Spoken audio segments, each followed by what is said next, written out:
पानीपुर नाम के एक गांव में पन्ना नाम की एक गरीब औरत रहती थी। कुछ दिनों पहले ही उसके पति की मृत्यु हो गई थी और वे अकेली हो गई थी। उसके पति का एक ढाबा था जहाँ वे बहुत तरह की अलग अलग वैरायटी के पटोले बेचता था और अपना और अपनी पत्नी का गुजारा चलता था।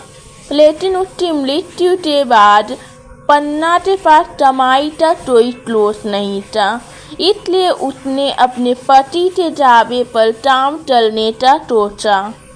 पन्ना बहुत अच्छा खाना बनाती थी, इसलिए उसने बाजार से सब्जियां लाई और ढाबे पर वे भी अपने पति की तरह अलग अलग वैरायटी के पटोले बनाने लगी।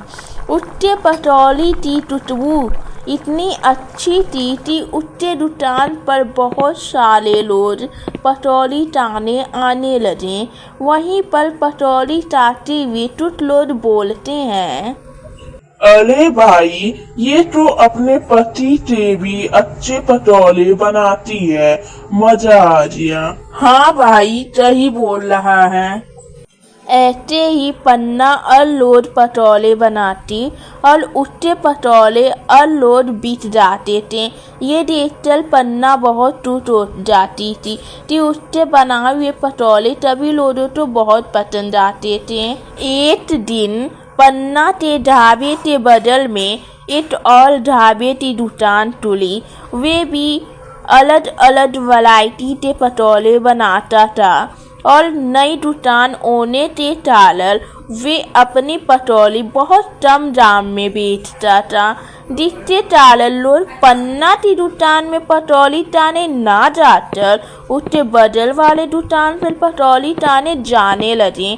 ऐसे ही कुछ ही देर में धीरे धीरे पन्ना के ढाबे पर जितने भी ग्राहक थे वे बगल वाले दुकान पर सस्ते पटोले होने के कारण इसके ढाबे पर चले जाते थे। ये देखकर पन्ना बहुत दुखी हो जाती थी। ऐसे ही कुछ दिनों तक पन्ना की दुकान पर कोई भीड़ नहीं रही, क्योंकि सभी लोग बगल के ढाबे पर पटोले खाने चले जाते थे। मोनू ढाबे वाला ग्राहक तो अपनी तरफ चलने के लिए पटोली कम दाम में बेचता, जिसके कारण उसका ज्यादा मुनाफा नहीं हो पाता था। इसलिए उसने सोचा, मैं बची हुई बेकार सब्जियों का भी पटोली बनाकर बेचूंगा। पटोली जलम होने के कारण लोगों को क्या ही पता चलेगा कि सब्जियां बेकार है या ताजी। अगले दिन वे बेकार सब्जियों का पटोली बनाने लगा, जिसके कारण लोगों की तबीयत खराब होने लगी और लोग बीमार पड़ने लगे। अगले दिन जितने भी लोग मोनू के दुकान पर पटोले खाने आते थे वे लोग आकर मोनू को मारने लगे और बोले, तेरे 10 रुपए की बेकार पटोली खाकर हम सब बीमार पड़ गए। तुझे मालूम भी है कि इस हॉस्पिटल में कितने पैसे लग गए? जितने की पटोली नहीं चाया उससे 10 गुना अधिक हमारे पैसे इलाज में खत्म हो गए। मारो इसे मारो। पटोली बेकार होने वाली बात तभी जगह फैल गई, जिसके कारण मोनू का ढाबा बंद हो गया। उसके दुकान पर पटोली खाने कोई नहीं जाता और सभी लोग फिर से पन्ना की दुकान पटोली खाने जाने लगे। ऐसे ही कुछ दिन बीत गए और पन्ना की पटोली के चलते हर जगह होने लगे।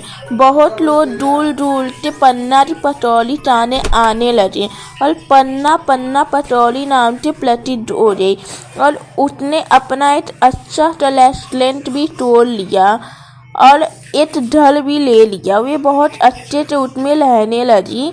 अब उसके पास पैसे की कोई कमी नहीं थी।